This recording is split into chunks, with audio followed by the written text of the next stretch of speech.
All right, we are live, and sounds like my volume's working okay, so I'm going to go ahead and set that down.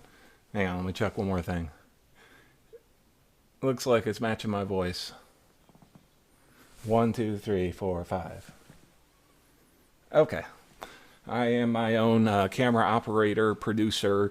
I do everything around here, in addition to running two companies. So, this is what you get. Welcome to my show. This is Eva Live with myself, Jordan Brandt.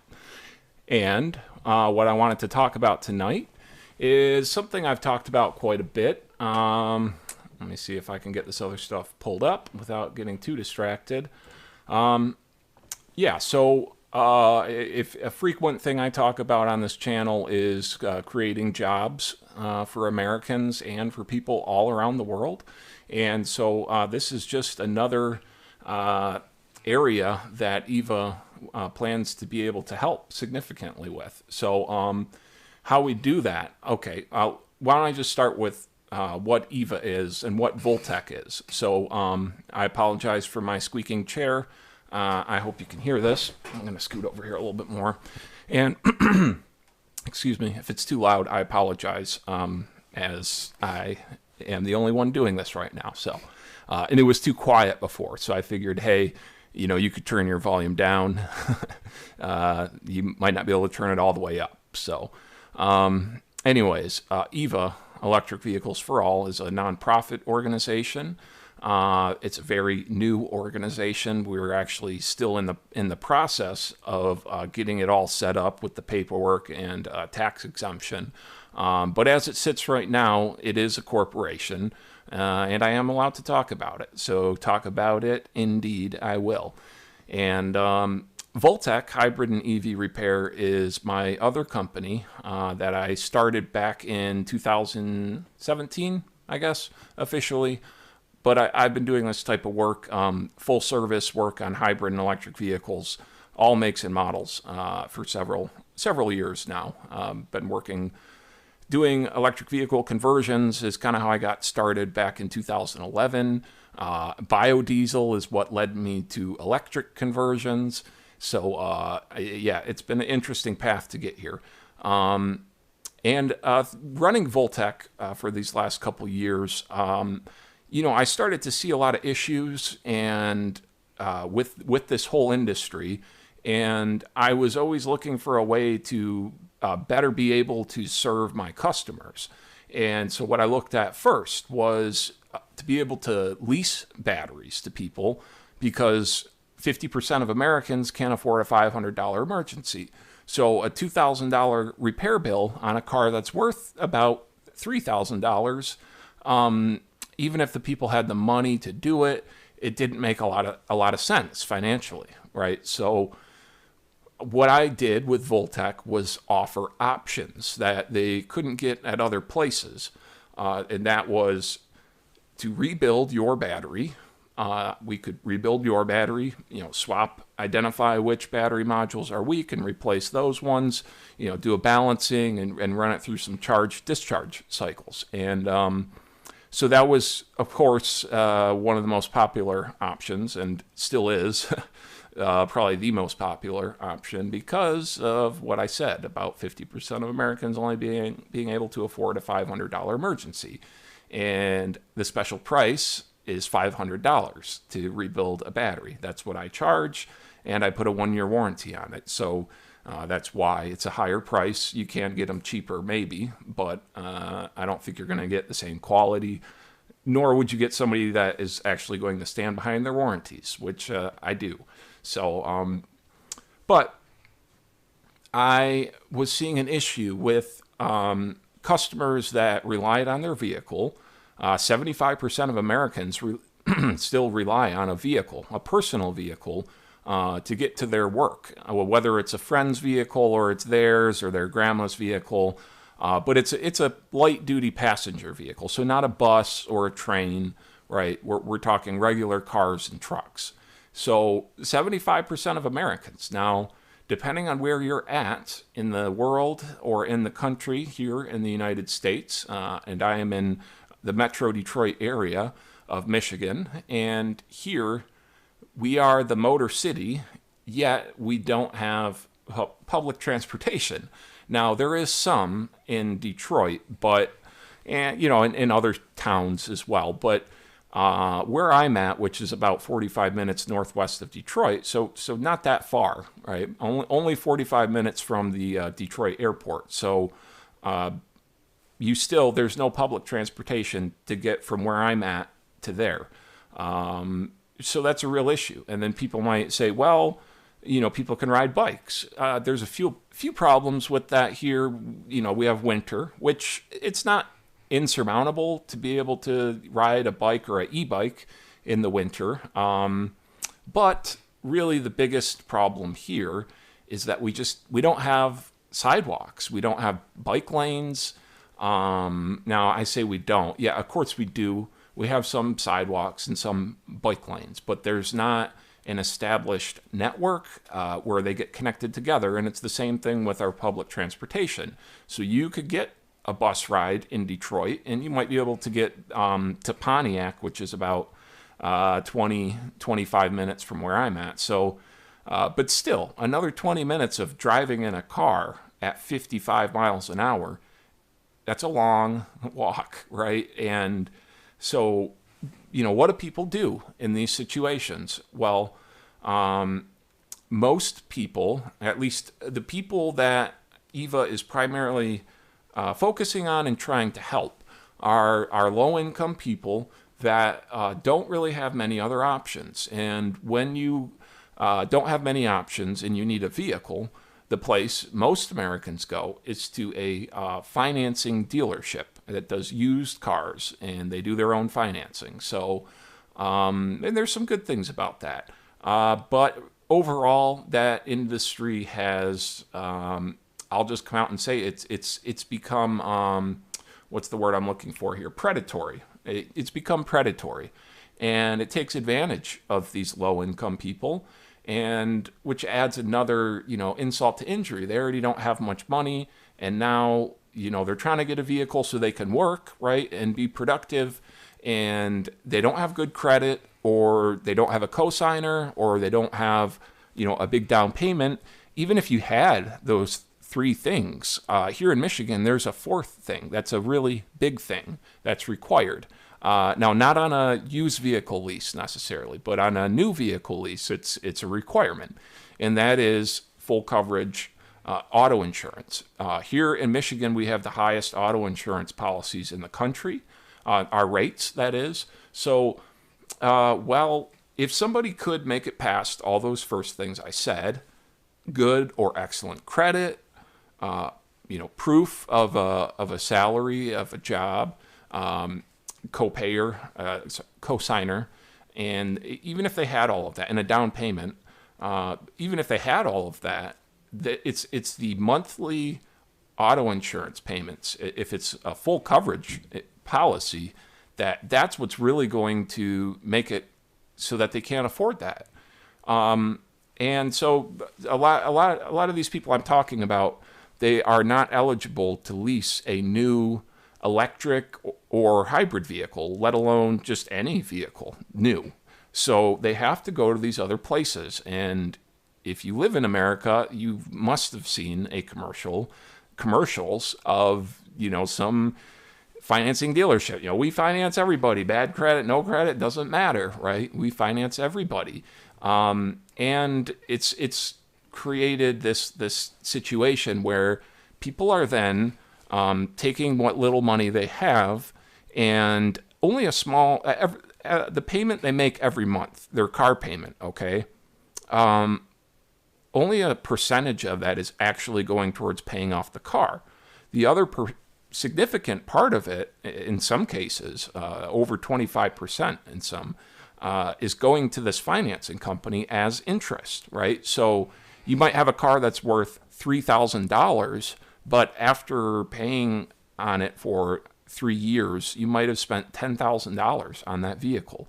And maybe you were just 1 or 2 payments away from, finally owning that vehicle, and you miss one late payment, 1 or 2. It depends on the company, though. That's their policy. Even one late payment They can shut your vehicle down, or it won't let you restart it. So it doesn't shut it down while you're driving, but they won't let you restart it. And that's it. And they can come repo the car. They get to keep all of that money that you paid them. They take the car back and they can sell it to somebody else and put somebody else in that same situation. And you lost all that money and you have nothing to show for it now. And that happens a lot. It's actually, it's a very big problem. There's a whole bubble. Just like the subprime mortgage industry, there's a subprime auto bubble that's going on right now. So with a huge amount of debt, I mean, I don't know what the exact numbers are, but we're talking hundreds of billions of dollars. And so when people don't have good options, that's where they go. Now, keep in mind, so they're overpaying for a vehicle. What kind of vehicle is it? It's definitely not a hybrid or an electric vehicle. And usually it's a junk vehicle that it's just doesn't run efficiently. It hasn't been properly maintained. Even if it had, it wasn't a very efficient vehicle when it was new. And so these are the vehicles when people talk about, oh, we got to get mass adoption of electric vehicles. How do we do that? You see so many articles, I could pull up thousands of them here that talk about that. And what they'll say is, well, what we need to educate people about these things. And we need to have more electric vehicles and cheaper electric vehicles with longer ranges and more charging stations. And that and maybe give some tax credits, tax incentives, and that is what they believe will have this mass adoption effect. Now, the problem with that is that it's just not really working that way. And what we're seeing is that you have a lot of people that are very interested in hybrid and electric vehicles, and then you have other people that just are not. And again, depending on where you live in the world, it may seem like the majority of people are on board with hybrid and electric vehicles. Well, really, they're not. So, that's the thing. It's like, yeah, if you go just talk to normal people at a gas station and ask them, have they ever considered buying or driving a hybrid or an electric vehicle? And most people will say yes, but the two biggest reasons they say why they haven't done it so far, maybe they considered doing it, but they didn't, is because the battery. They say, what about the battery? Isn't that, $10,000 or something more to replace the battery, and it's going to wear out, right, after a couple of years or something? So they're thinking like their cell phone battery, right? So that's the first question, and then, or the first biggest reason why people don't buy electric vehicles. And then the second one, at least from what I hear, is who's going to service it? Like after it's out of warranty, I can't just take it to my neighborhood mechanic I've been going to for years. I have to go, just to the dealership. I don't want to be locked in to just the dealership. So people don't really like that idea. And those are the two biggest things. And really, if you look at both of those, what's the common thread on both of those? It's who's going to do the service and repairs, right? And how much is that going to cost? There's some misperceptions about the cost and about what they can expect as far as the lifetime. So yeah, that's barriers to getting people to use this technology. There are many of them, but to me, those two are really the largest, or really just the one of who's going to work on them and that side of it. People don't like the idea of only having one option to have something serviced. So it's which they can make great products, by the way, and that's not necessarily the point, right? It's we like to have options, right? Nobody likes to be locked into just one thing, unless you're just a fanatic about that particular thing, and then you're called a cult follower. So hold that thought for 1 sec. I want to check something, and it may cause some feedback on the microphone. I just want to make sure that it is actually playing. my volume because I have it muted on here. So I don't know if that makes any difference. I don't know if people couldn't hear me before and now they can. Hopefully not. Or I mean, hopefully you can hear me. You could hear me before and you can hear me now. Doesn't seem to make any difference though. Let's see. Well, whatever. All right, screw it. If I unmute this TV, I bet you. Let's see. And here we go. Couldn't hear me before, and now they can. Hopefully. Okay, maybe. I'll keep that muted. We'll see. Oh, but then that's going to keep playing. You know, all right, give me 1 second here. I need to try something. I need to look up this stream.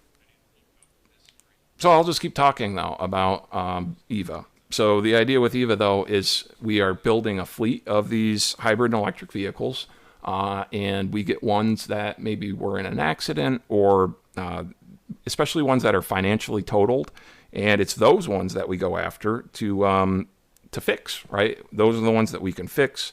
That's what I've been doing for all this time, and I'm playing on my phone on a live stream. Yes, I'm sorry about that.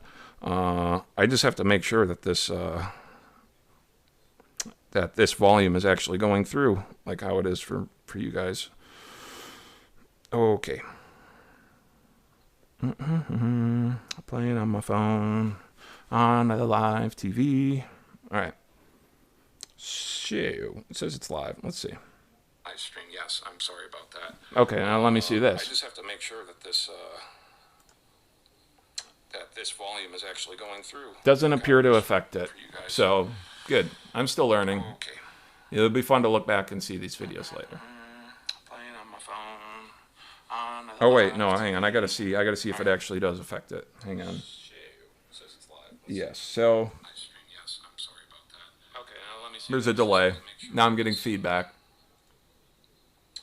This volume is actually going through. Doesn't appear to affect it. So good. I'm still learning. Okay. It'll be fun to look back and see. All right. Done with all that.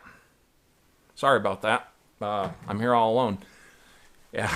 No cameraman, no producer. It's just me. I do it all. So I'm used to that. Anyways, let's put this back away. Why does it look like that? It looks weird, right? Okay. I'll put that back down. All right. So I was getting to what EVA does, and I'm hearing myself on the headphones, but whatever.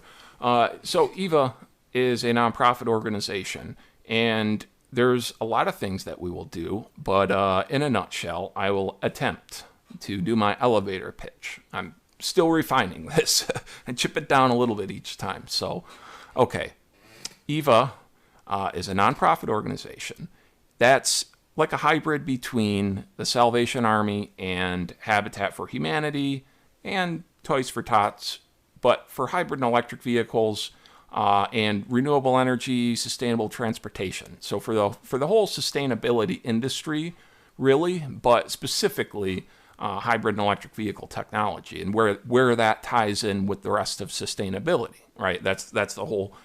Hybrid and electric vehicles is part of sustainable transportation, and sustainable transportation is part of sustainability. So that's what this particular show will focus on, but we'll have lots of other content about other things. But see, I already went way over. So back to my elevator pitch that I already went over. So it's like a hybrid between Salvation Army and Habitat for Humanity. So if you're familiar with those organizations, the Salvation Army collects, people donate items that they were going to throw away or didn't have a use for anymore. And the Salvation Army pays people, employees to go through that stuff, clean things, see what's good, label it. So what they end up doing, actually, is they're able to create jobs and give people transportation, food, clothing, housing, and help people out, people that are struggling, and give them all that support. And they fund that largely not through cash donations, but by people donating materials, right? Property and possessions, whatever you want to call it, mostly household goods. So, but then they enclose, right? But okay, you guys know that. But yeah, so cash donations is not their primary way to fund that organization. They do it through these other means. And it's also, though, like two birds with one stone, because these people, they're giving them a job, right? But it's kind of like they found a job for them to do.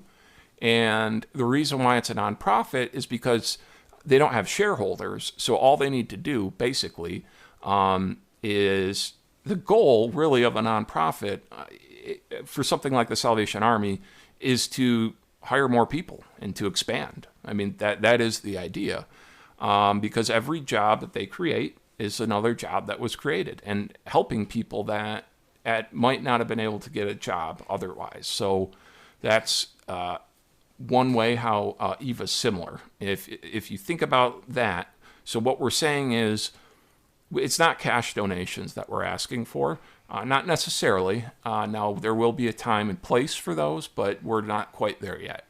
And really, our main focus is going to be actually not even donations from the public. You may be thinking, well, you want us to donate our old hybrid and electric vehicles to you. Sure, if you want to, that would be great, because if you do, we will put it to good use. And, we will make sure that it's used, or when that is no longer practical, we will disassemble it and use everything that we can from it. Not just the batteries. You got lots of other good stuff in there. So, but again, that's not really our primary focus, donations of cars from the public.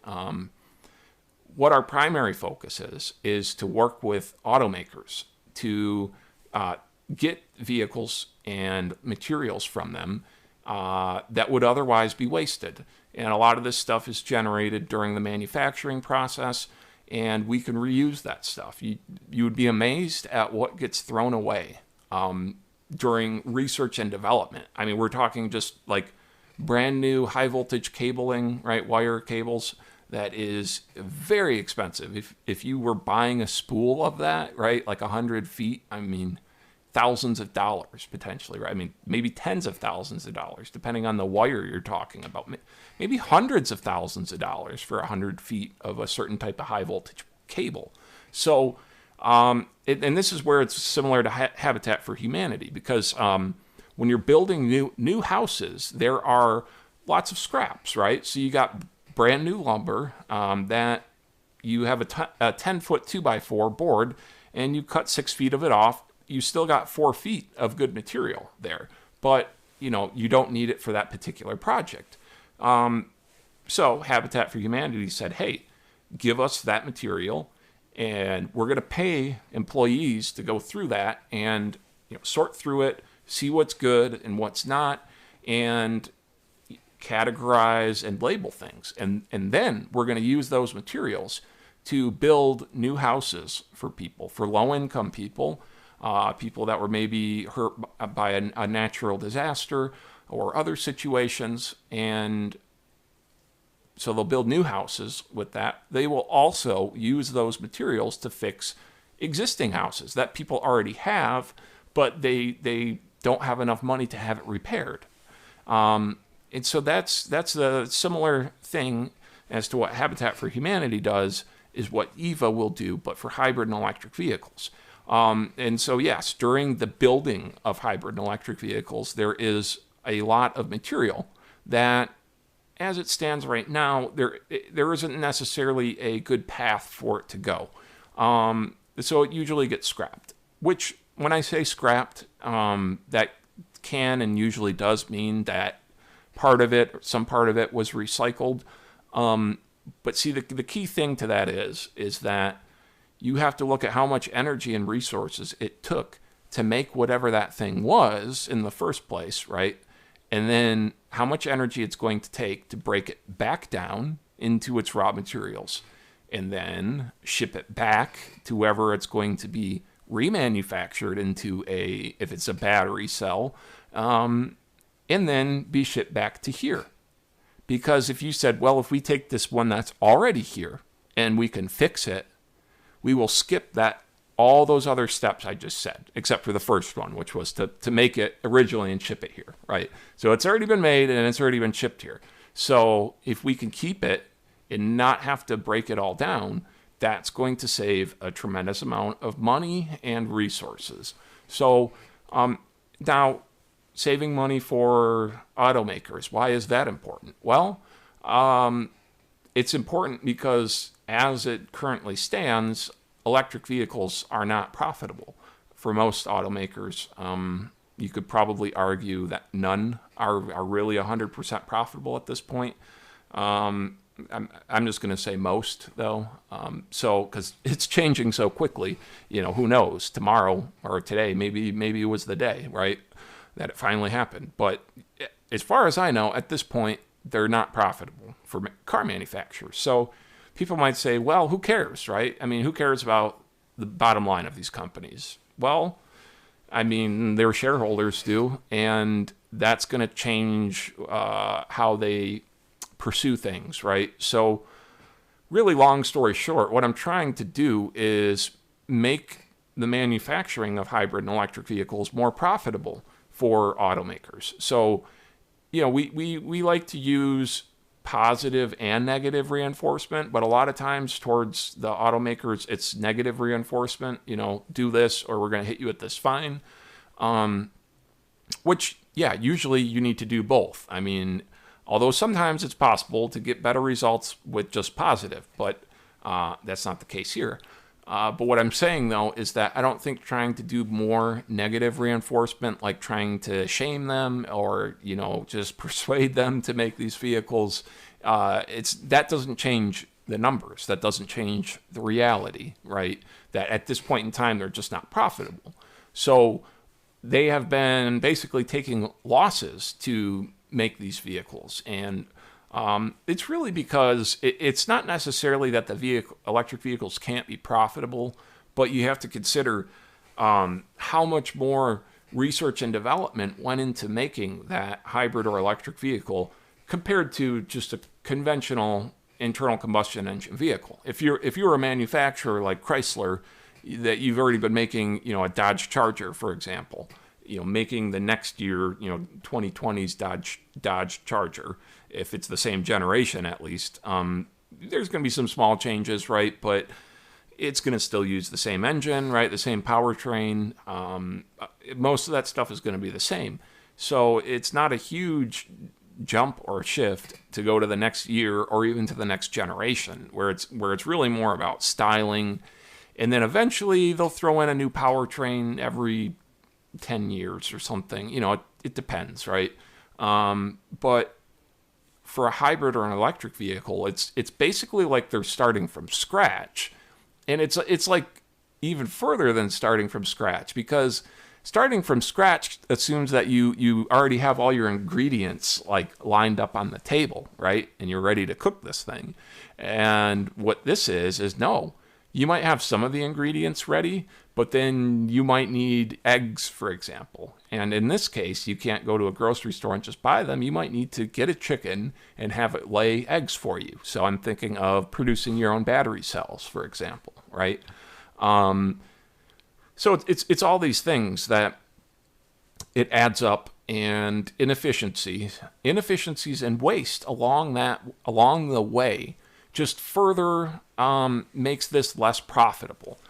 And also, if you want to look at things from an environmental standpoint, if we're building these hybrid and electric vehicles to be more sustainable, then we should really be sustainable at building these vehicles, right? I mean, now it's the thing is it takes money to make money. You could say the same thing about carbon and about resources and emissions. So it takes a lot of resources, and it will release carbon emissions, greenhouse gas emissions, to build any vehicle, regardless of what it runs on. So gas car, a hybrid or an electric, they all take a pretty significant amount of energy. That's why I'm talking about it as well. It's not a this is something that is resource intensive or carbon intensive. The whole process of building an automobile, it's very resource intensive. So you might hear people criticize electric vehicles because of that. And what they're going to be talking about is the lifetime carbon emissions of a vehicle and how that compares with the lifetime carbon emissions of a conventional vehicle. And if I pulled up a graph for you, you could see that, yes, it took more carbon initially to make the hybrid or electric vehicle compared to the internal combustion engine or ICE version. But that was quickly repaid in the savings that it saved if it was a hybrid by just using the fuel more efficiently. So just a regular hybrid with no plug on it. And if it's an electric vehicle, if it was being charged by solar, or even if it was being charged by coal, it still actually is cleaner in the long run. Especially, I talked about that in some other videos on how that works. But that is actually the case. But there is a lot of caveats to all of that, and so it takes you to build any vehicle. You're going to be using resources and releasing emissions. That's just part of it. But see, the whole idea with renewable energy and sustainable transportation is, yes, it takes resources and releasing emissions to build this, but it's going to save significantly more than it cost to make it. And by and large, that is true. But there is certain cases where it's not. And those cases are if let's say an electric car company, like the first version of Fisker, right? There was a whole thing there with a lot of tax money put into it or investor money, and they actually produced some number of them, and then the company went under. And what happens when you have, what if you've made hundreds of prototypes of this vehicle? You've spent hundreds of millions of dollars, if not billions of dollars, to do the research and development of this vehicle. So let's say before you've even manufactured a single vehicle, but the prototypes, I'm gonna count those. So all your research and development and all the prototypes that you built to get to the point before you could make that first car come off the manufacturing line, right? Assembly line, sorry. So what did it take to get to that point? And it's a lot. And so, sorry, I lost my track of thought because I saw something on the screen. So, anyways. Yes, so yes, I remember. It's the research and development I'm talking about. So all the research and development and all the prototypes that you made and you destroyed, right? All the crash safety testing you did, lighting them on fire, overcharging the thing, driving it off a cliff, whatever they could think of, they basically have to try. And so that's not accounted for usually from the reports that I read. They usually don't talk about that side of it. At least I haven't seen a graph that includes that additional amount of research and development that's required for a hybrid or electric vehicle. And it is a large amount, and the amount of things that just get thrown away, like I said, scrapped, recycled perhaps eventually, perhaps not though. So, and even if it is, I just talked about how much energy that uses. So it's better. That's why it's reduce, reuse, recycle in that order. And I have an extra one to add into there, or two or three extra R's. So reduce, repair, repurpose, and recycle. I would actually just get rid of reuse. I guess you could still include it in there. So reduce, reuse, repair, repurpose, recycle. 5 R's. And there's 6 R's. There's another R. I have graphs of that too. So, but yeah, so I haven't seen a graph that accounts for that additional carbon footprint for the research and development. They do show, though, that for a hybrid vehicle uses like a little bit more resources than a conventional vehicle to make it. Just because the battery pack, it's so small in a hybrid compared to a battery electric vehicle. And it's a different chemistry. That process has been around for longer. so they're, the manufacturing process is more efficient, less waste, right? So, yeah, generally, if you're talking about bringing the cost of something down, that's because you've figured out a way to reduce waste and increase efficiency, which is exactly what EVA will do for these companies. And, if you think about it, that's exactly what a hybrid vehicle does, right? A hybrid vehicle, you don't plug it in. You just put gas in it like a regular car, but it makes better use out of that fuel. And it recharges the battery primarily through regenerative braking, and then also idle charging, however it wants to do that. So if you think about that, though, there's no plug on the side of it. So it just uses gas like a regular car, and it just uses it better. It gets, 50 miles per gallon instead of 25 miles per gallon.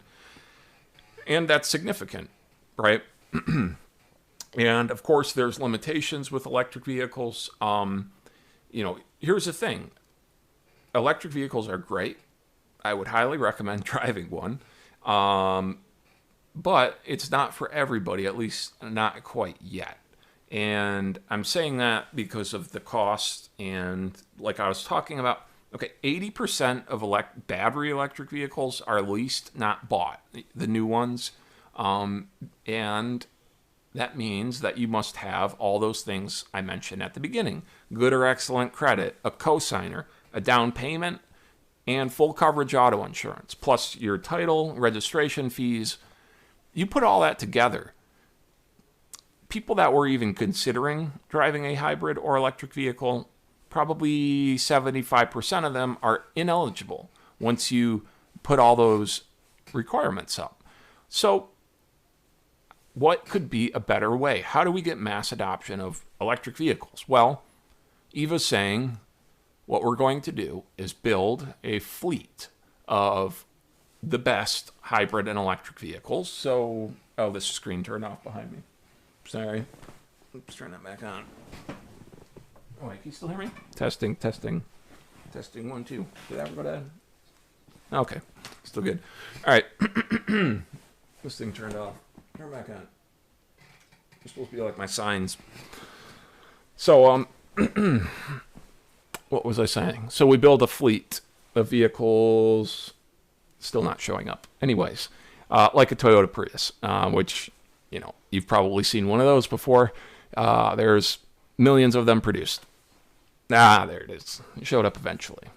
Hopefully my microphone was not off when that computer went to sleep. I didn't think about that. So anyways, so we're going to build a fleet of those vehicles and some other ones that are, so Toyota Prius, pretty much all the Toyota hybrids, then some Lexus hybrids, then some Honda hybrids, GM 2-mode hybrids, if you even know about those. Look them up.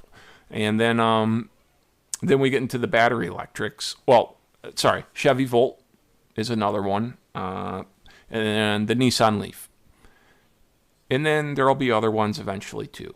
But if I had to choose just 3, it would probably be the Toyota Prius, the Chevy Volt, and the Nissan Leaf.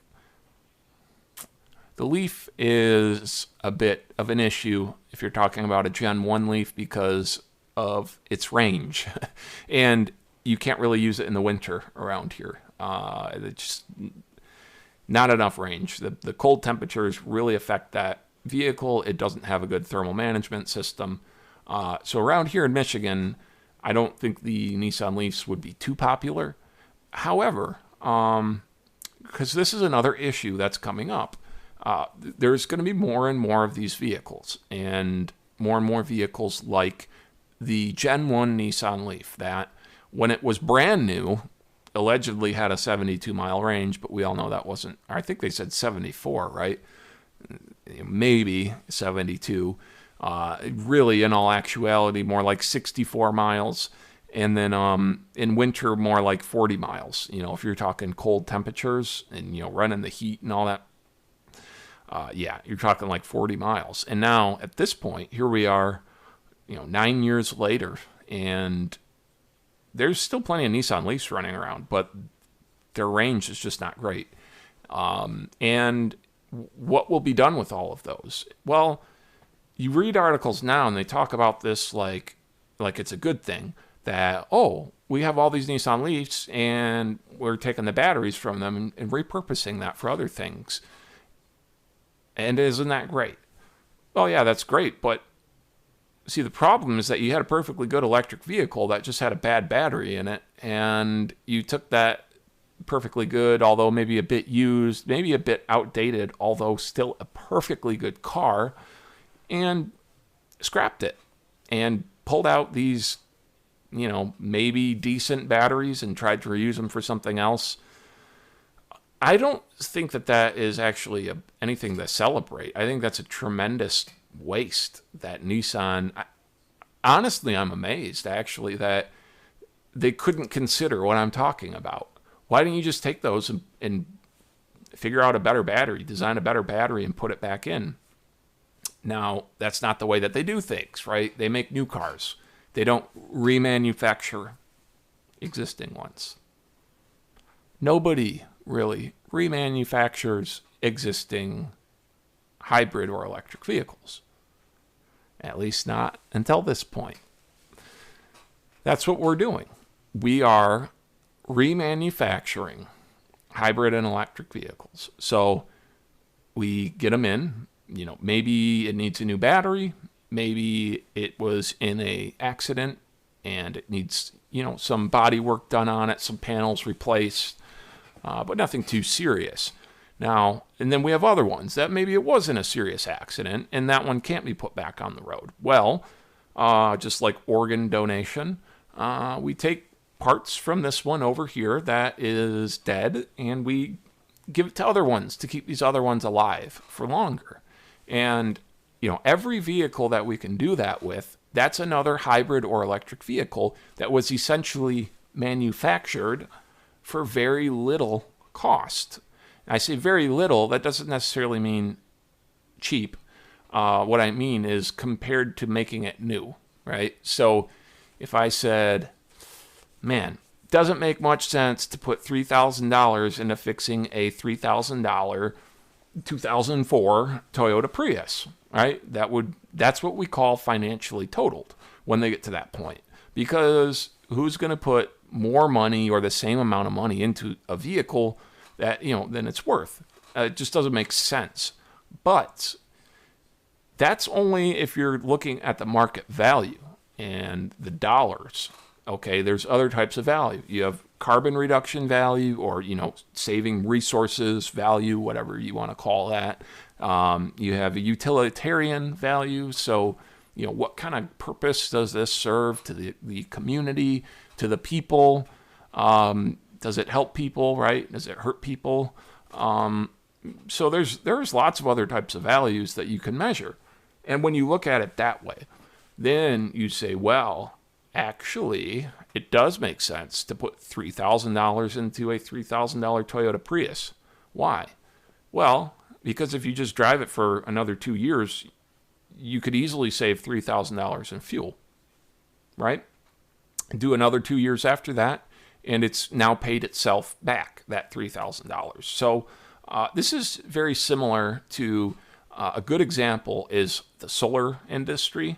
And if you've ever seen advertisements for, get solar on your roof, zero down, right? No money down, no money out of your pocket. We will come put solar panels on your roof. You pay nothing. And get this, not only do you nothing down, no monthly payments, because the money that you're going to be saving now, that was going to the utility company before, right, electric company, now that money is going to us, right? So that's how you're going to make your payments, is by this money that you're saving. And so what does that mean to the consumer? Well, they could say, you can get solar and you can have your own energy source, right? So if the grid goes down, you'll be fine. And it's not going to cost you anything. And after 10 years, you own those panels. And you never took any money out of your pocket. And that's possible because solar panels actually generate money. They do. if you really break things down to its most basic level, everything in our society it's all about energy. Energy is money and money is energy. And our whole economy runs off of energy. And so, yeah, the energy source, sorry, why was I saying that? Yes, the solar panels. Okay, so yes, you can think of it like, I like to think of it like every day there's just pennies constantly raining from the sky, right? Pennies, change. I don't know. I think they call it pennies in other countries, right? Pounds? No. But change falling from the sky constantly. And solar panels just catch that. They just catch it and collect it. And then you store it or you use it then, right? So that's real value. That's something I call a real value. So a solar panel or a wind turbine, once it's up in operation, is producing real value. It's actually generating money. It's generating electricity, which if you were paying an electric company to get before, now you're saving that money, right? Which is the same as earning money from your wallet's perspective. Saving a dollar is the same as earning or being given one. It doesn't really care. It has another dollar, right? So, okay, that same effect, we also get that with these vehicles, because if I go to somebody, okay, that I was talking about at the beginning of the show, somebody that's lower income, and they're locked into this really high rate financing dealership auto loan thing, and they're driving this piece of junk, and they're paying just so much arm and leg for it, and it's not even a good vehicle, and it hasn't been properly maintained by the dealership that sold it to them, the people before. So it's probably a gas guzzler. It's probably burning a quart of oil every 1,000 miles or even more. We're talking like under 20 miles per gallon. So it's these people, and there's a lot of them. This is the majority of Americans that are what I just described, okay? Most Americans are in this boat. And electric vehicles and hybrid vehicles could actually help them substantially. So the people that would benefit the most from hybrid and electric vehicles are the people that can't afford them right now, right? And if we want to get more hybrid and electric vehicles on the road, the best way to do that is to simply keep the ones we already have on the road for longer. And when that's no longer practical, we can do second and third life applications for those things, not just the batteries, right? So, yes, you can. I could almost say the same thing with the solar panels, although the math doesn't work out quite as well. You could almost say to somebody, I'm going to give you an electric vehicle, and then you just pay me all the money you save on fuel. Like, that could actually work. We're not really saying that. We're actually quantifying how much it is. And there's different programs depending on what people want, what type of vehicle. But most of them will be Toyota Priuses. That'll be probably the most popular program that we start with because they're so abundant. I know that vehicle. I drive. Those are both mine. I converted the blue one to be a plug-in hybrid, so I work on them all day, pretty much. And not those ones, but customers. And so we know them very well. I know every issue with that car and how to fix it. And so we could take those, though, and have them in our fleet, and we will do all the service and repairs on them. And so we'll take care of things. That's another big thing. These vehicles can go 500,000 miles or more. Why don't they on a regular basis? Because it wasn't properly maintained. And you may think that if it was dealer maintained that it's good. Well, no, that's not the case, actually. In some cases, that might be worse than if somebody had just done the oil changes themselves. So, because if it was dealer maintained, they probably never popped the hood, let alone check the oil. And if you're driving one of these, you better be checking your oil. And I've witnessed it firsthand that, well, I've witnessed a number of Priuses that have come into my shop with 1 quart of oil in them, okay? That's the first thing I do on a Prius is I check the oil and I check the 12-volt battery. I have to, right? If they bring it into my shop and I start it up and the engine blows because there's no oil in it, that's my fault. So that's the first thing I do is I check the oil because they're known to burn some oil. And there's an easy remedy to it. You can use, an oil stabilizer that will significantly slow it down. But the dealerships, it's not necessarily in their interest to tell you that. Now you might say, well, they said that, they change my oil every 5,000 miles and they're doing full synthetic. Unless you requested full synthetic and actually paid for it, you're probably not getting full synthetic, even if you think you are. You're probably not. As a matter of fact, it might be some of the cheapest oil you could imagine, honestly. So dealership does not equal good. More expensive does not necessarily equal better. So yeah, these vehicles can go 500,000 miles or more, but we see ones that the transmission blows up at 225,000 miles, or sometimes even less than that. Because let's be honest, most vehicles making it past 200,000 miles on an automatic transmission is like a big deal, right? And that's the beauty. That's actually one of the biggest things that I, loved about the Toyota Prius when I was first learning about it. Once I learned about the transmission, the transaxle, which is actually where the electric motor generators sit. They're part of the transmission assembly. But once I learned about that transmission and how simple it was, it's so simple. It's to actually fully understand everything that's going on, and visualize it in your head. It took me some time, but it is so mechanically simple and robust and reliable. And that's what I was like, yes, finally a car I can have. I don't have to worry about the stupid automatic transmission, which is why I would always get a stick shift because, I can replace a clutch, but I didn't know how to rebuild automatic transmissions before. I still don't, really. I mean, I could do some stuff, but I don't mess around with regular conventional automatic transmissions because they're stupid. This electronic CVT is such a better design, and they can go over 500,000 miles, but a lot of them don't because they didn't have the fluid changed, every 100,000 miles. And that's one of those things at 100,000 miles, the dealership said to the person, "Hey, you should do this. It's going to make your transmission last longer, but it costs $800." And they're like, I'm going to pass on that, right? So it doesn't get done.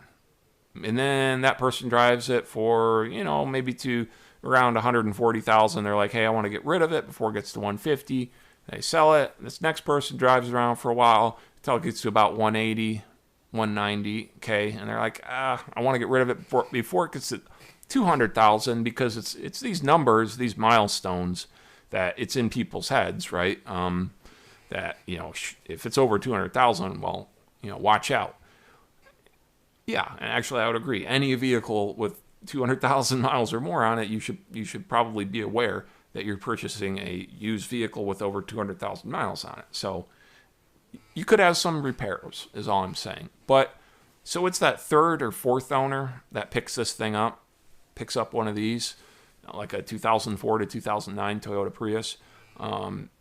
They pick it up for cheap, like $3,000 or something, maybe, depending on, if it was like a 2004, 2005, you can get it, on that lower end. And they get, all of a sudden they get hit with, a bad hybrid battery, and, maybe it needs some brake work or something too. And they were completely unprepared for all that. They just scraped together enough money to buy the car, and now they can't afford that. And so, they have to sell it and get whatever they can. They probably go to one of those financing dealerships I was talking about. And then this vehicle goes to an auction and it goes through again. Somebody might fix it and buy it and fix it and try to sell it, right? And But the lowest bidder on all of them it's going to be to the junkyards and to the scrap yards, and that's where a lot of them eventually they'll end up going. Even ones that are perfectly fine, like this one here, that's where it would have been going. There's no body damage. The interior was perfectly fine.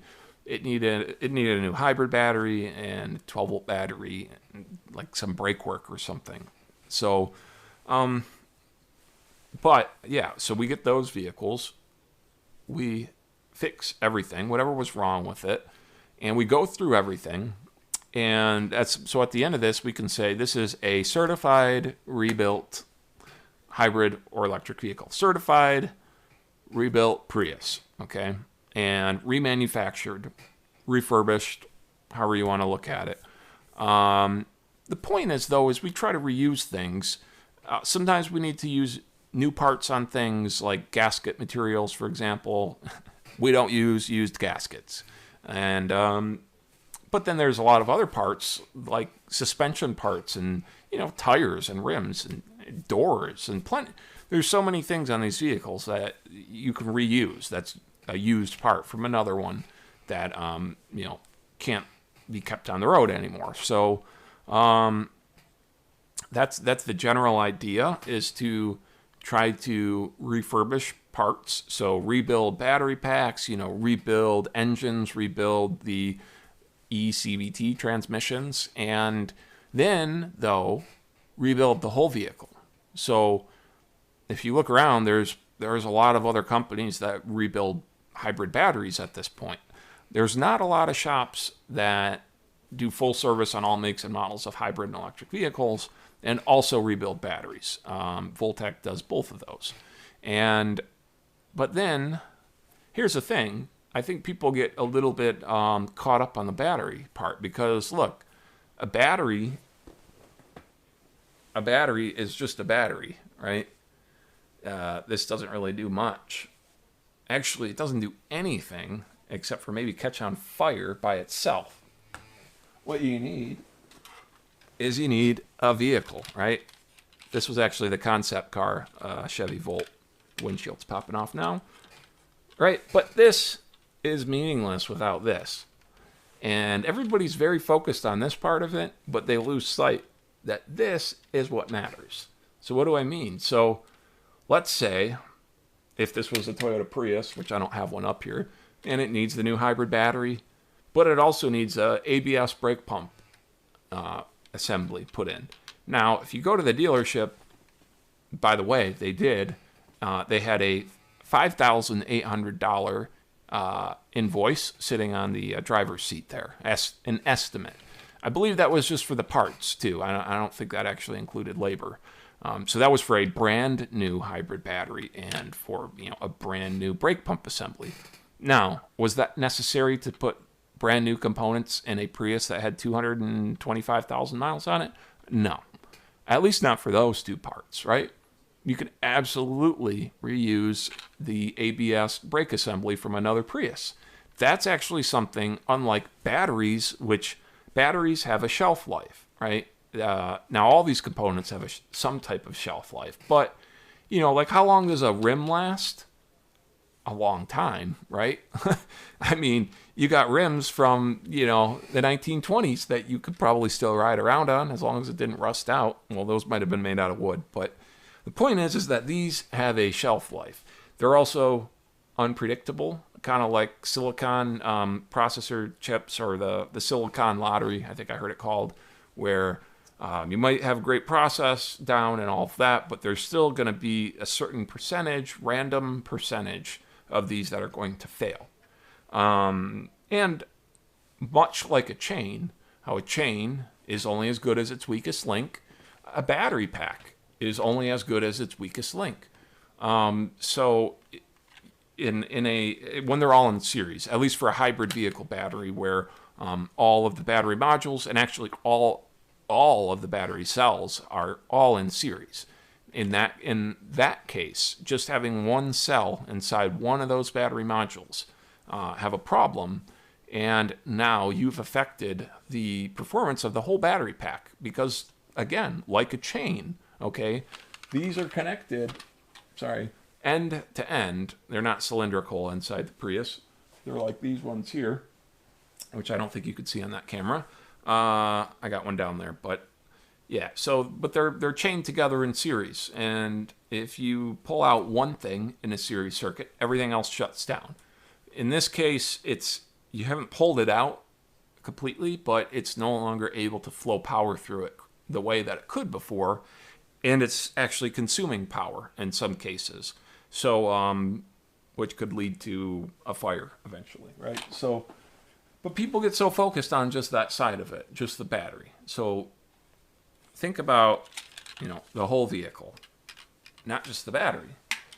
Because if that's a big reason of why I do full service in the first place. People say, why do you even bother with that? Like I'm doing a head gasket repair on a Gen 3 Prius right now. It's a pain in the ass, right? So why do I do that? Well, because not many other shops do. And also, let me put it to you this way. If this Prius I had come in a few weeks, about a month ago, a Gen 2 Prius with 225,000 miles on it. Yeah, it came in, needed a hybrid battery, and it needed that ABS brake pump accumulator assembly replaced. Like I was speaking about, they had an estimate from the dealership for $5,800. I believe that was just for the parts. I got them out the door. I rebuilt their battery, and I put in a used brake accumulator. It was like $1,388. So a fifth of the price, okay? And that was including parts and labor for me to do all of that.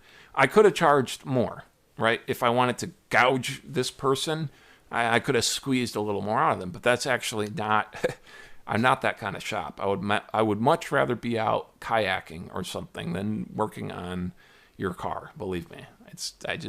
I don't care enough to do that. I'd rather be doing something fun.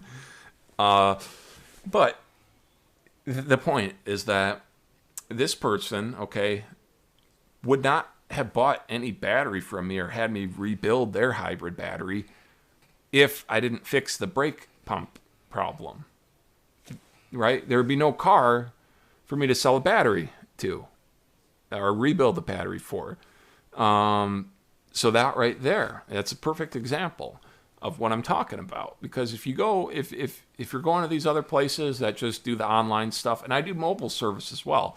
And by the way, this is not an advertisement for Voltec. Like I just said, I'm trying to be doing this stuff, not wrenching on things and cussing and getting all dirty and oily all the time. I've been doing that for a long time. So it's time that I started training some other people. And that's actually what this show is going to be about, is training people how to work on these vehicles and collaborating to do what we can to share things that I've had to learn the hard way. Blood, sweat, and tears. Literally, I could show you my arm, but you probably wouldn't be able to see it. It's all cut up from working on that car today. Yes, so I've literally put blood, sweat, and tears and years into this, but I'm willing to part with some of that information to the rest of the world because I want more people to drive these vehicles. And the real challenges to mass adoption of hybrid and electric vehicles is the service and repair side of it. And then all these other parts that I was just talking about. But I think I've gone through it a bit, but let's just see if I go through it one more time. So EVA is a nonprofit. We refurbish hybrid and electric vehicles. We have a fleet of them that we fixed everything on them. We take care of all the service and repairs. It's a monthly subscription, and you get a reliable vehicle like a Toyota Prius or a Chevy Volt or a Nissan Leaf. By the way, perhaps you start in a Toyota Prius and then you say, you know what? I think I want to try the plug-in thing. I want to try a Chevy Volt. We say, no problem. Bring it in. We'll switch you. You're getting a Chevy Volt, right? This is a monthly subscription, so you can cancel it at any time. and you're not locked into this thing for years, right? So think about that, right? If people could go in and just say, you know what, I want to try an electric vehicle or a hybrid vehicle or a plug-in hybrid electric vehicle for 1 month. They're saying that I got to put down a $500 deposit or have a cosigner, and it's going to cost $200 a month, and that's going to give me 2,000 miles or something. I haven't worked all of that out yet. Of course, how much mileage you get determines how much the price is. And really what I want people to just pay for what they're using, but also at the same time, though, there has to be a minimum, because what we don't want is, the worst thing for a hybrid or electric vehicle is to just let it sit, right? If it's not being used, then it's depreciating, and it's better to use it. That's true for all renewable energy, like solar and wind power. The more you use it, if you're a large building and you use a lot of electricity, that makes more sense for you to go to solar power, because the ROI will happen faster, and the ultimate payoff, or the profit that it ends up paying, will be more. Because, like I said, things like batteries and solar panels, everything has a shelf life, but some things go faster, right? I mean, let's talk fresh milk compared to Twinkies, right? One, obviously, you just leave it out, not in the fridge for a day, and it's no good. The other one, well, they say it could survive a nuclear holocaust, but I don't think that's true. I don't even know how they get that, or whatever they say. It will last, whatever. Survive a nuclear winter or something with Twinkies.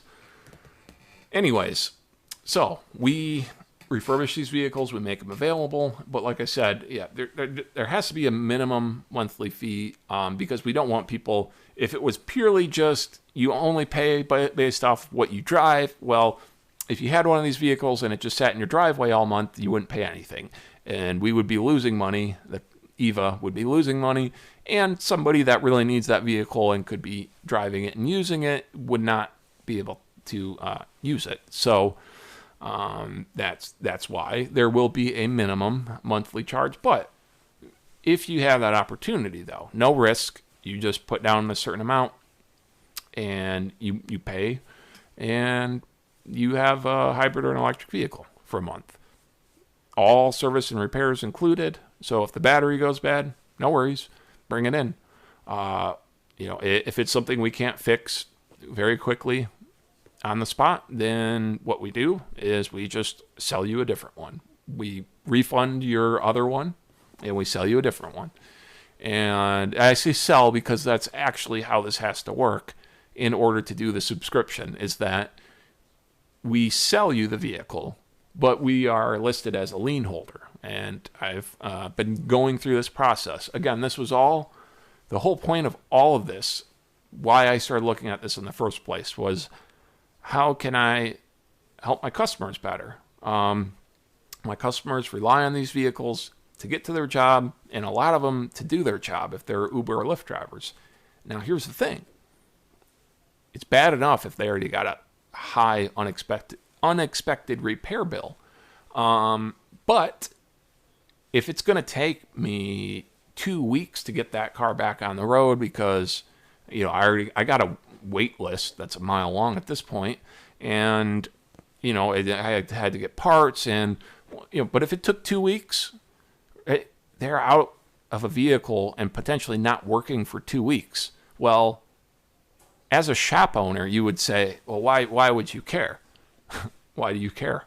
Well, for the very simple reason of, if they're not making money, how are they going to pay me, the shop, for this high repair bill? It's when I realized what I realized was, it's not that people needed cheaper service repairs. They do, and more options, which they do, and Voltec's been giving that for years. But what they really needed was access to a fuel-efficient, reliable vehicle without the worry of large unexpected bills.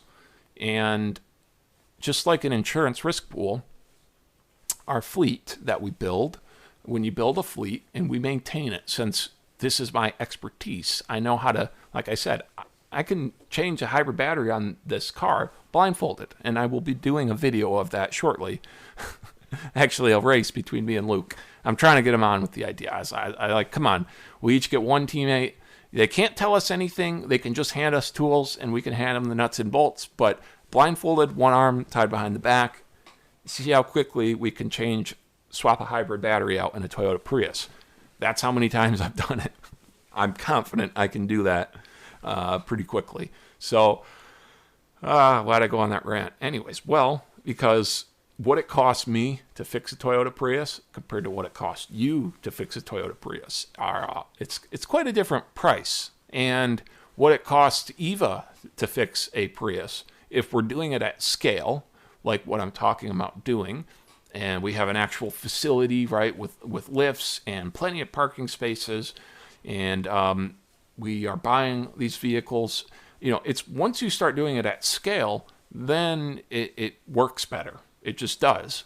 And that's the whole thing with the risk pool. The larger the risk pool, the better it's going to work. So, and also, like I said, our cost, what it cost me to fix a Prius, like what does it cost me to fix it, to rebuild a Toyota Prius battery pack? I don't know if I should tell people that necessarily. What I will say is that it's mostly labor.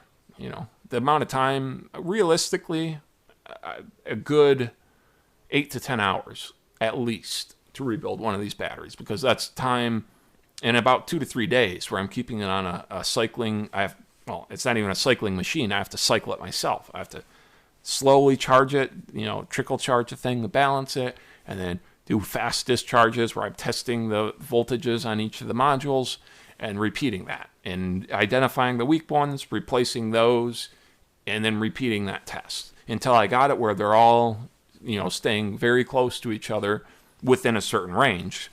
And then that's what we call a rebuilt and reconditioned hybrid battery. So when it's mostly labor costs, though, okay? It's mostly labor. Normally, I have to replace about 1 to 4 battery modules, and I got those modules from buying other Prius battery packs from junkyards, wherever I can find them, basically, right? And then on those ones, I have to do the same thing, go through, see what's good on them, see what mileage they had. I do, it's like detective work to figure out, where did this car spend its life? Like what region? Was it in the mountains? Was it in the heat? Which, by the way, mountains and heat are like the worst things for hybrid and electric vehicles, generally speaking. Now, just generally speaking.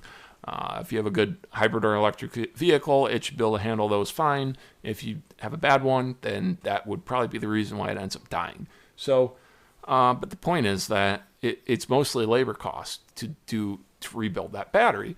The only issue there is that a rebuilt battery it's just a rebuilt battery. It's not a new battery. It's not. It may last for years longer. It depends on what mileage it was at when we rebuilt it, and several factors, right? So, and that's part of what I do with all the testing. So try to determine how good its health is, and if I don't think it's worth rebuilding, I tell people that. And actually, I quite often turn people away for what is really probably my highest profit margin job, and probably one of the easiest jobs that I do. And instead, I'm literally busting my hands doing this Gen 3 head gasket repair. Why? Why would a mechanic do that? Why would they not want to take your money? Well, like I said, I'm not your average mechanic. I'm not a mechanic. I am many things. I'm a chemist. I'm an entrepreneur. At this point, I've started. Well, I guess this would be the 4th business that I've started. Only 2 that have really been successful. Voltec and Eva is successful, I would say, so far. It is a real company. It's a corporation. So, and it'll be a official nonprofit soon enough. But the whole reason I was saying that is just because, yeah, I'm many things, not just a mechanic. And why was I even talking about that, though? I was talking about what it cost me to fix it. Oh, and why would I persuade people away from something that makes me the most money? It's because of comebacks. And every time a vehicle comes back, even if it doesn't fall under my my warranty, if it's not a valid warranty, I've never told anybody to just like kick rocks, like pay the full price or kick rocks. I've never done that. I've always worked with people, even when, like I said, it was not my responsibility or it wasn't even covered under the warranty. I always worked with people, and okay, people could say whatever they want, so just I guess take my word for it. And I think the truth, that you could, well, okay, people can make up reviews too, but my reviews on Google Maps are freaking real. So go ahead. But yeah, they. What was I even talking about? Let's talk about reviews. Why did I talk about reviews? Well, yeah, I try to push people away from rebuilding a battery if I don't think it's gonna last, because if I rebuild it and then it's back in my shop 6 months later, well, even if it was not covered under warranty, which I won't bother talking about all that right now. It's not a it's not a video about batteries, but yeah, it's yeah, it's like when people they see things on the internet where they think that a rebuilt battery, it's like a new battery. Don't turn off. Okay, sorry.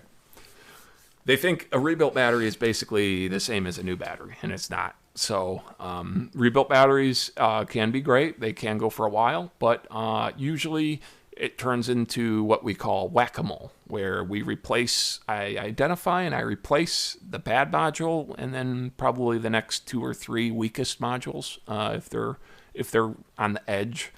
And I do the balancing and cycling, right? So I'm able to bring back some of its performance.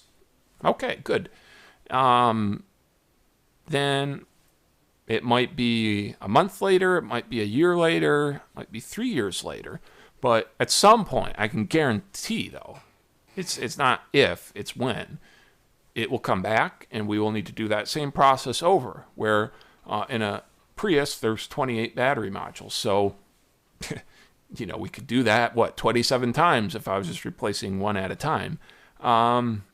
Which that would be great for me. I'd be making tons of money if I was doing that. But nobody, that'd just be a ripoff, right? And people can't afford that. And then they're just, I can't tell you how many people I've saved their beloved hybrid for them. I was their last hope. And it's not just Priuses, it's Honda hybrids, GM 2-mode hybrids, some of the more obscure things, right? And they all loved their car, but a lot of them, that was the last hybrid that they owned, because they're like, well, I can't take this. I don't have enough money to risk this. I'm just going to have to get, a crappy gas guzzler, because at least I know how to fix that. At least my local mechanic down the street could fix that.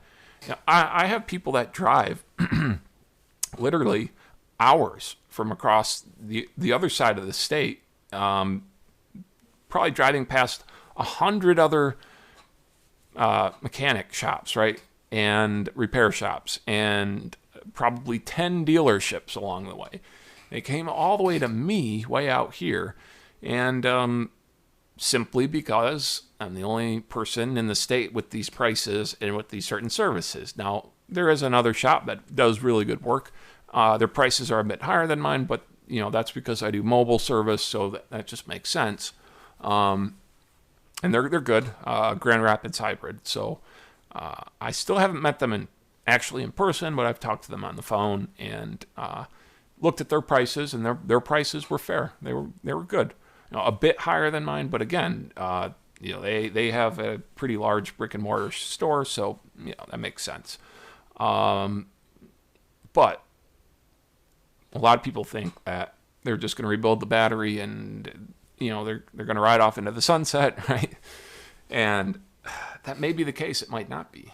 That thing might code out 3 days later. It might not even make it home. I mean, I can't guarantee that the old battery modules, I can't guarantee how long the old ones in your pack are going to last. All I can do is try to restore some performance and really tell you what I think about, is this worth rebuilding or not? Because, like I said, a comeback. Every time it has to come back and be rebuilt, that's just time then that I'm not working on something else, right? So it just becomes this messy situation that it's actually not helping my customers. Even though it seems like it is, it's not. It's a short-term, it's a Band-Aid fix, really, but at the same time, people aren't going to put, $2,200, which is what my cost is, out the door to install a Gen 2 Prius battery, which is cheaper than anywhere else I've seen. But still, that's a lot more money than most people have. So, if the car is only worth $3,000, then why are they going to do that, right? And if it's at 250,000 miles and you're putting something that's going to take it a battery that's going to go another 200,000 miles, at least, probably, you're going to have some other things on the vehicle you're going to need to take care of if you haven't yet, like suspension and brakes and all that. So that's where I finally realized, no, really what I needed was basically a dealership that just did hybrid and electric vehicles and could swap you into a different one if there was some issue that we couldn't, rectify very quickly. We could just get you into another one. That's long. Well, yeah, I was going to say long story short, but I've been talking for over an hour now, so hour and 23 minutes. So long story long, apparently. That's how I finally came around to this model of EVA. And being a nonprofit also became an important part of it because, honestly, to me at this point, it's not really about making money. Now, granted, I would like to make some money. I should make money. Like I said, I put in years of hard work into this, and but really, what I want, I care about the industry, and I care about our planet, and I care about my country. I care about other people's countries and how they're doing because I want us all to do good, actually. If we're all doing good, we're all doing better, right? And we can give back to each other. And that real value I spoke about with these vehicles, I realized that if I took over a fleet, if I built a fleet and managed a fleet of these vehicles and made them available to people, that we really could get mass adoption of these vehicles. And yeah, I mean, let's say somebody starts off in a Toyota Prius, and I said, hey, what about a Chevy Volt or a Nissan Leaf? And this, well, I don't have enough money for that program, right? That costs a little bit more per month or something for the Chevy Volt compared to a Toyota Prius. I don't have enough money for that now, so we're just going to go with the Prius. All right, great. And a couple months go by, and they say, yeah, we really love the Prius, and actually we're saving enough money now from saving money on fuel that now, and not paying all this money to a financing company, that actually we thought about it and we'd like to give the Chevy Volt a try, because now we actually have that extra $50 a month or whatever it will be. We want to try that Chevy Volt, and they try the Chevy Volt. And maybe it's a year later, and they say, now we've saved so much money, and now we've seen that we do most of our driving in electric when if we just do a little bit of route planning and, some opportunity charging, if they're able to charge at their work, for example, they're like, I realize that I don't even need a plug-in hybrid. I could get by with just a battery electric vehicle. And we say, awesome, let's do that. And switch them into that. Now, how many more people do you think would consider driving a hybrid or electric if that option existed? It doesn't exist right now. Right now, the only place that's talking about doing that and starting a pilot program of doing that is EVA. At least to my knowledge, we are the only ones. So for the whole vehicle, right? So we take care of the whole vehicle. Now, yeah, that person, they maybe never would have considered that they would drive an electric vehicle. But getting into that Prius and seeing, hey, this little car is great, right? And they get that electric grin, right? Just from a Prius. And yeah, they could work up to a Chevy Volt, to a Nissan Leaf, to these other vehicles. And that's how you get people onto this stuff. And by the way, all the people that EVA and Voltec will be employing to be working on these vehicles, to take care of the fleet, and to be remanufacturing parts. Not every job that we're going to create is for mechanics. There's lots of other jobs. Just like the Salvation Army, they create, different positions. They have managers and they have drivers, right, that drive the trucks and go move stuff.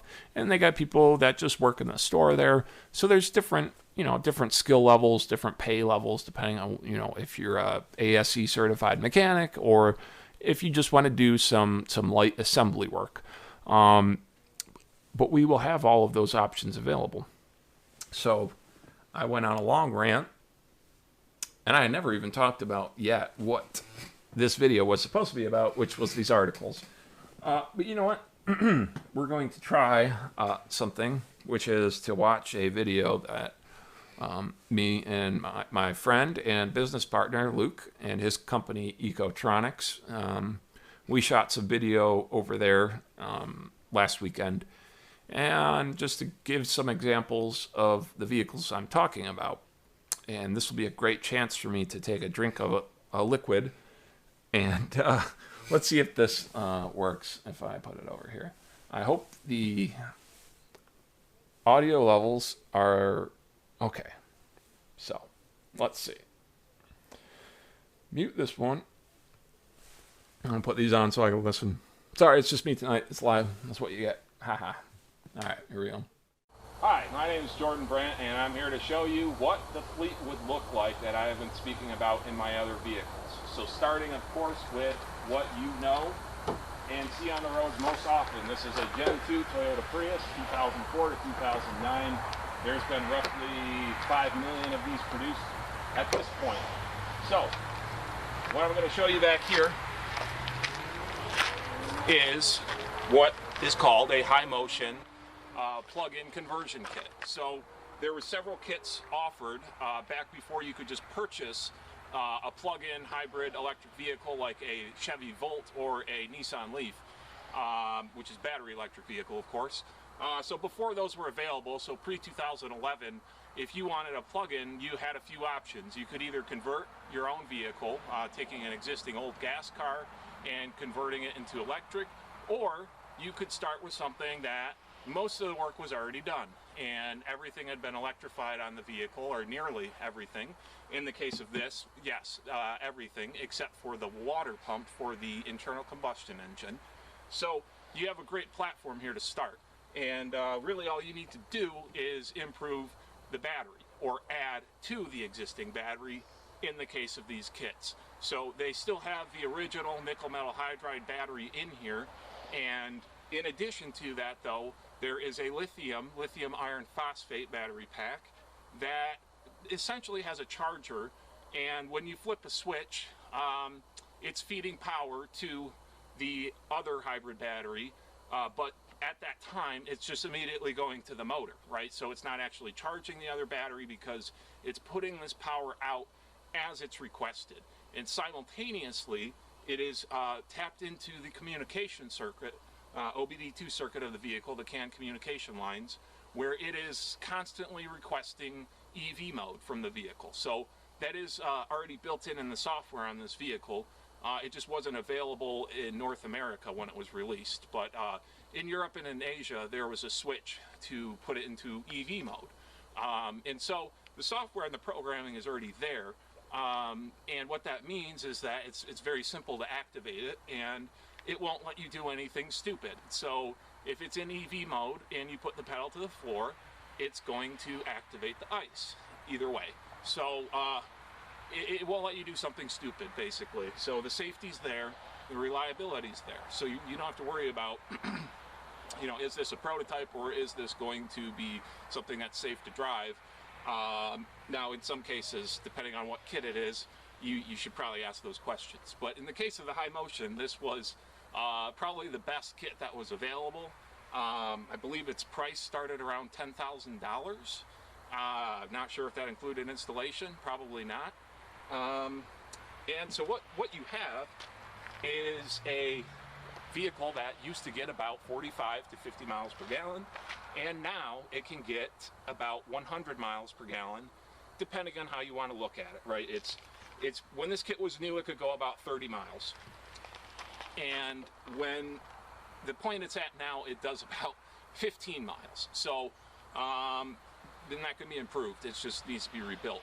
But you're getting essentially 100 miles per gallon when you're driving this vehicle.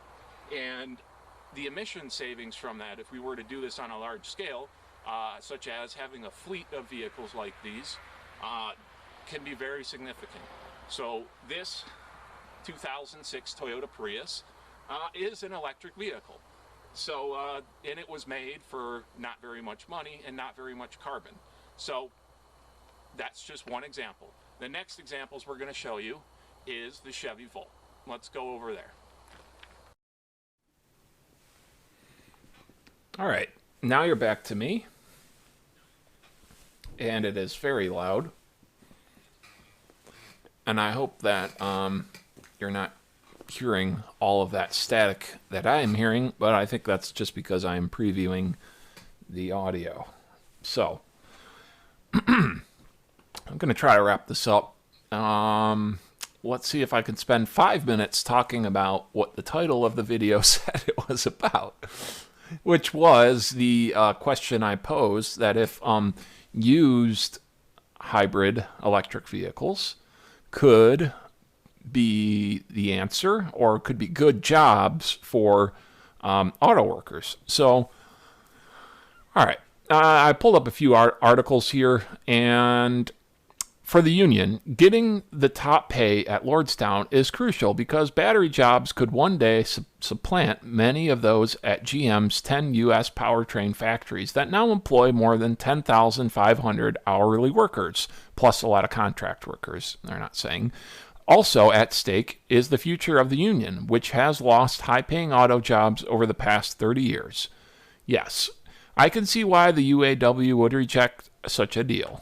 And they're talking about the deal, and they're going to, there's a fight going on with the UAW and with GM. There was the huge strike, and yes, look at this one here. In 2009, the UAW agreed to a lower wage of $15 to $17 per hour at Brownstown to help the Volt get started, the Chevy Volt. So, let's go back to me. So they essentially, in 2009, when the economy collapsed, GM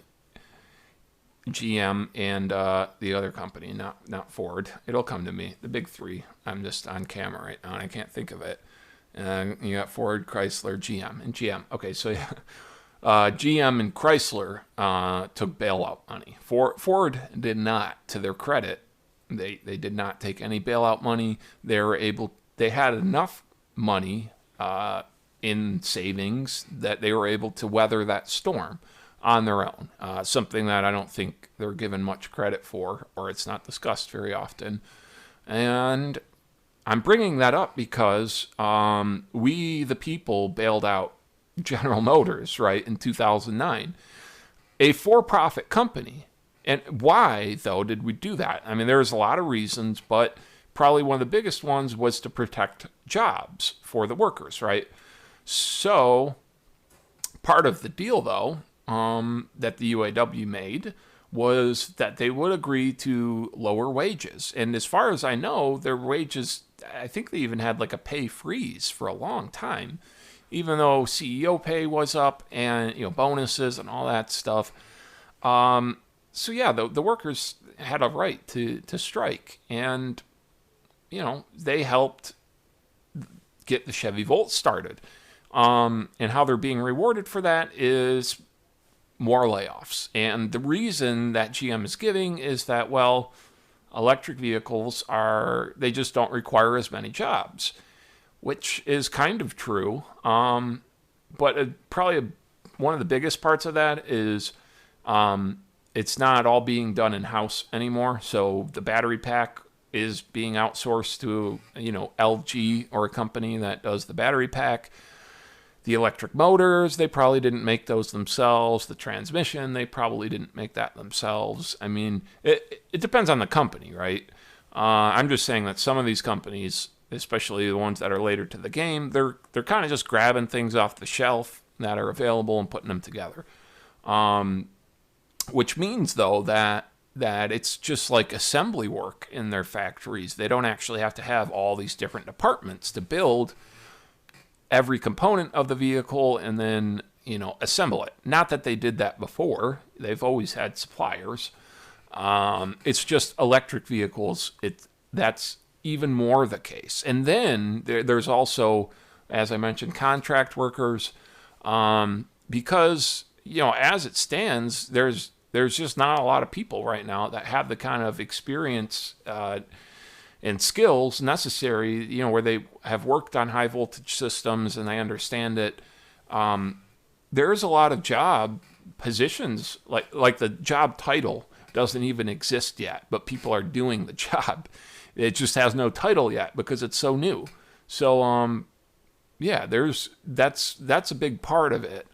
And, it's frustrating to see GM use that as their reason for closing down the Lordstown plant, and they were closing down the one here, the Hamtramck plant, right? And again, same thing with that. The people of Detroit gave a big sacrifice to GM to let them build that factory. Some 3,000 houses, I believe, were demolished, hundreds of small businesses, and like 30 churches. So, it wasn't like a empty field before the plant was there. There was a whole community there. And they said, look, you guys, you're going to lose your community, but this is going to help the city because it's going to be good jobs. And they were given massive tax breaks to do that, right? Given all kinds of incentives to build it. Why am I upset with that? Well, it's wrong that the people of Detroit did all that for GM, and then the way that they repaid them was to say, yeah, sorry, we're closing shop, see you later, because of electric vehicles or something. I don't know, whatever, bye. No, that's not a good enough reason. And now there is a lot to it, but they just didn't explain it well. And if they would just talk about it more honestly, then maybe people would be more forgiving. But then the biggest part that really confuses me is why would you just close that plant? I mean, okay, you say you can't use it anymore, it's outdated, so you got to have a newer facility. Oh, okay, fine. You can do that. Why didn't they, though? What I really don't understand, why didn't they say, okay, people of Detroit gave us this place, so we're going to give it back to the people of Detroit, and we are going to just allow them to use the place as a machine shop co-op. This is something that I've been pushing for a little while now. I haven't gotten any traction with it because I didn't have a large platform. The mayors and the senators, they don't really care about me yet. I've called them, I've written email after email, and I've been ignored. And I've followed up, and I've been ignored.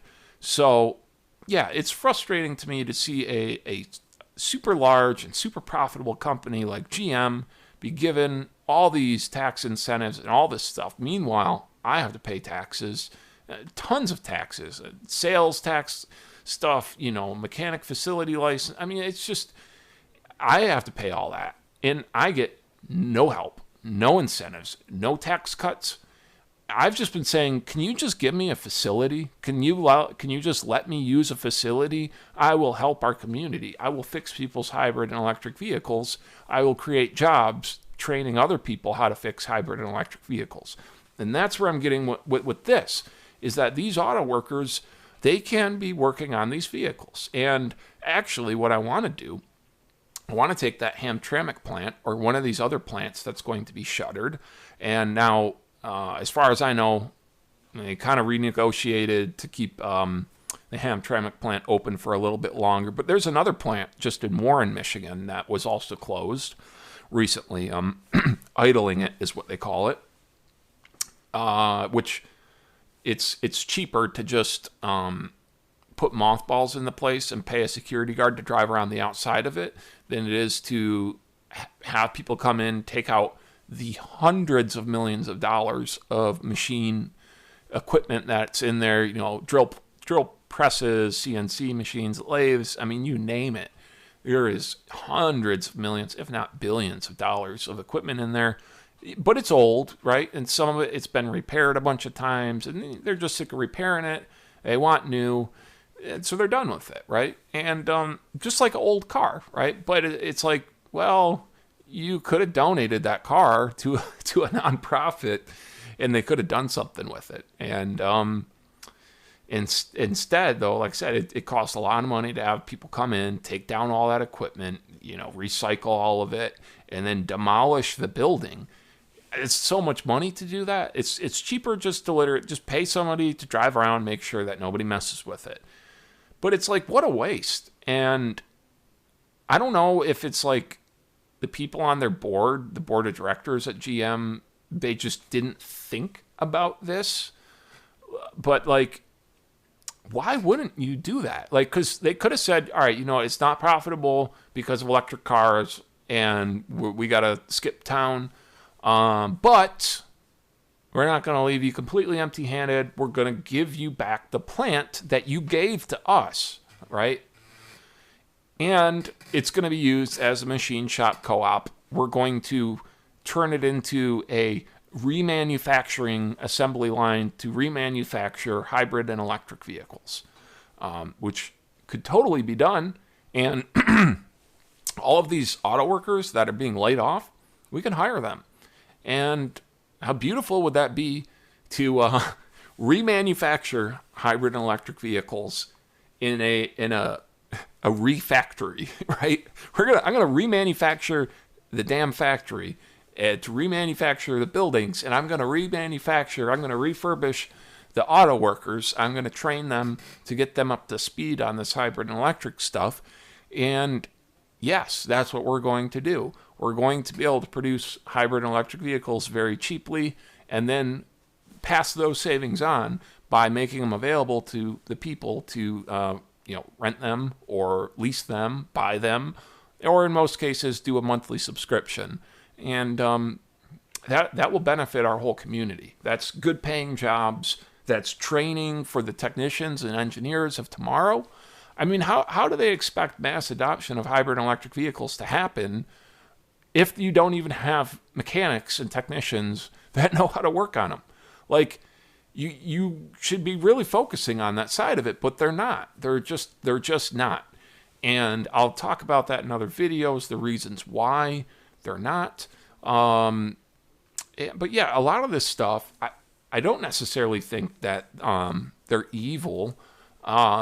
It's just somehow they didn't think about this, which kind of amazes me, right? Because we're told all the time how smart these CEOs of these big companies are and how smart the board of directors are.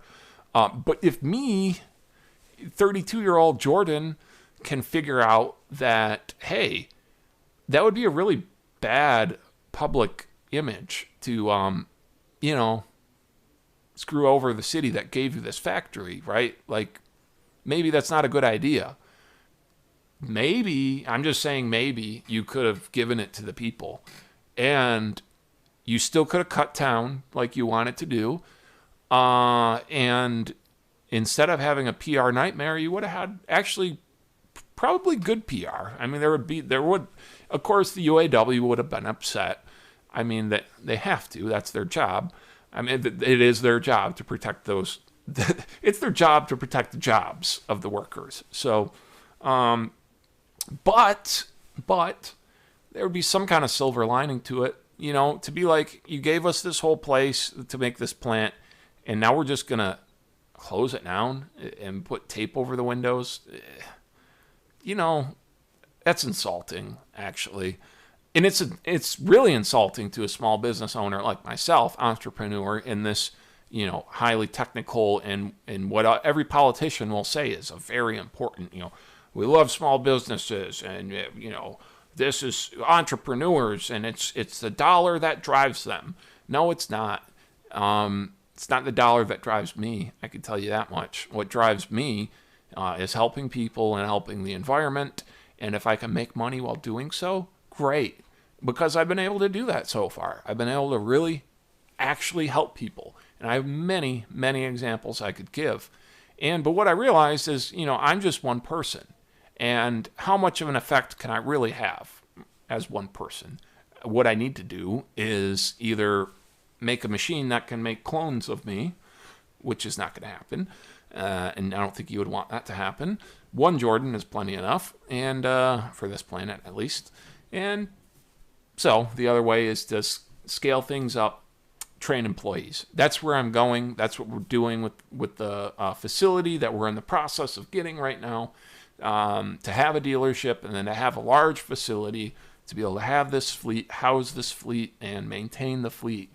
And this will be our pilot project, and you'll get to see the whole process along the way, and how things go. And if we can prove this works, which I know it can, because I'm already doing it right now, just in a smaller capacity, but I'm already doing it. I've been doing it for years, so yeah, it works. There's no doubt in my mind that this can be done, and that these workers can have jobs again. And $15 to $17 per hour, that's insulting to an auto worker. I mean, that's about what they used to get paid in the 1960s. Okay, that's not good enough. Companies are going to have to do better. But my thing is not to try to beat it into the companies. They already got people coming after them from all sides. They got government coming after them, right? So what I'm trying to do is say, okay, I'm going to help you. I'm going to make your hybrid and electric vehicles more profitable, and I'm going to get more people to buy them, right? I'm going to increase your sales. I'm going to make it more profitable. Hey, why wouldn't they want to do that, right? I'm telling them, I'm going to save you money. I'm going to improve your public image, and I'm actually going to help you get more of these vehicles. And you're going to sell more of them, and they'll be more profit. They'll actually be profitable, right? I mean, why wouldn't you do that? So I'm not asking for tons of money. Just like with the Salvation Army, they're not asking for cash donations. If you want to give them cash, they'll take it, right? They do need cash as well. But their primary thing is, give us your old stuff you're probably going to throw away anyways. And we're kind of saying the same thing, right? And we're saying that to the public, but also mainly to the auto industry. And what we can do for them, though, is we can help them reduce waste and improve efficiency and make their vehicles more profitable. And why I was talking about those wages, well, in my remanufacturing plant, to do for people that are actually like a technician at that level, that's $20 an hour. This is where that wage starts, because that's fair for this type of work. And you see, as a nonprofit, my incentive is not to shareholders, because we don't have any. My incentive in this case for this nonprofit, and in the case of the Salvation Army and a lot of other ones, is to create jobs. That's actually one of our main measurements, our metrics of success, is how many people we employ. Now, at a for-profit business, they tout that, but every new job, another person you have to hire, it's kind of like, it's another person we have to hire. It's another salary we have to pay, right? So it's not necessarily something you want to do, it's just kind of something you have to do. Well, with a nonprofit and with EVA, I am actively trying to see how many jobs I can create. That is my purpose, is to create jobs, create new jobs that don't exist yet, people aren't even thinking about yet, and then to help these people make this transition that they have a lot of good, valuable skills and experience that will be useful. And we just need to add on to that, right? And we don't have to do all this stuff by raising taxes and a bunch of government spending. It doesn't have to be that way. There's enough things here now, and there's enough waste and inefficiency that if I improve the system, just like my solar panel example, solar for zero down, how is that possible, right? How can solar companies do that? Well, solar panels generate money. And what do you mean generate money? Well, they save you money that you would have otherwise spent, which is basically the same as generating money. And same thing for these vehicles. They save you money on fuel you would have otherwise spent on fuel. So you're essentially earning more money, however you want to look at it. What that means, though, is that people can actually afford these vehicles then, and we can actually afford to pay our employees and pay them a living wage, and not just a living wage, but a good wage, right? Henry Ford had this crazy idea to pay people $5 a day on his assembly line. Well, first of all, he got all the best workers, all the best talent, which just means that his assembly line was that much more efficient, that much better, right? Better employees, happier employees, smarter employees. You're going to do better. It's just that simple, right? And then he also said, well, if I pay them that much, they could actually afford to buy my car. And the more cars I sell, there'll be more car sales, which means my company grows, and my company is more valuable then, which means I can get more investors, which means I can increase production, and if I increase production, on and on and on and on. So, he was way ahead of his time on a lot of that stuff, and given some credit for it, but even myself, I kind of forgot about some of that until somewhat recently, and it's like, wow, he really was thinking in this type of way, in a transformative, total picture kind of way, not just one little piece of it, not just the batteries, not just the cars, not just the charging stations, right? You got to look at the whole enchilada. So, the whole system. I don't know if you guys say that in other countries. Probably not. Not that anybody else is watching this, but maybe. So, I said I was going to wrap things up. And, it's after 1 a.m. So, this was supposed to be a quick video. Oh, hour and 54 minutes. So, if I wrap it up now, that means it's under 2 hours. So, I took a little break, too. I was supposed to be redesigning the studio, but like I said, I have 2 companies I'm running, and Voltec, I still do basically everything, like including sweeping the floor. I do everything. So, I took a little break from making videos, but and this set is just stuff I pulled together, literally some of it from the trash. I had no idea what it was going to look like. I just put things together. This looks good. I'll add a little bit more there. This is a prototype. We will actually have a real set built soon. My friend is going to help me with that, green screen and cool stuff like that. So, anyways, I think you've listened to me rant enough. Yep, the camera battery's about to die, which is a good timing thing for me. So what I need to do is close that one. I'm going to put this one here. Okay.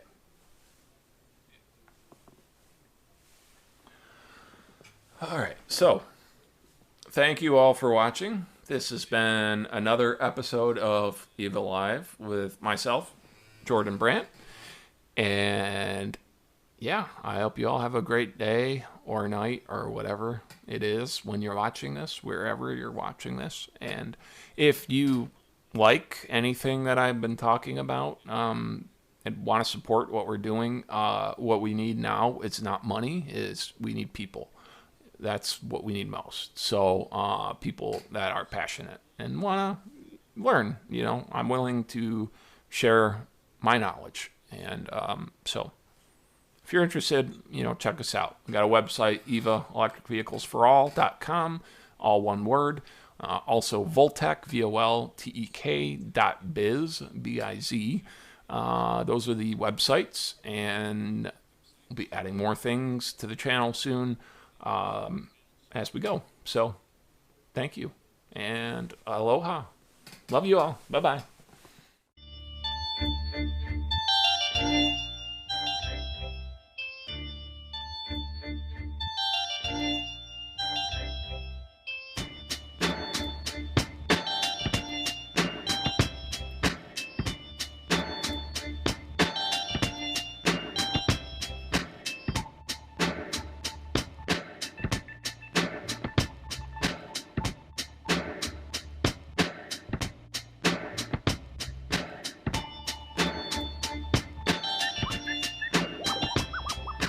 Who's that? The mastermind. Who's that? The mastermind.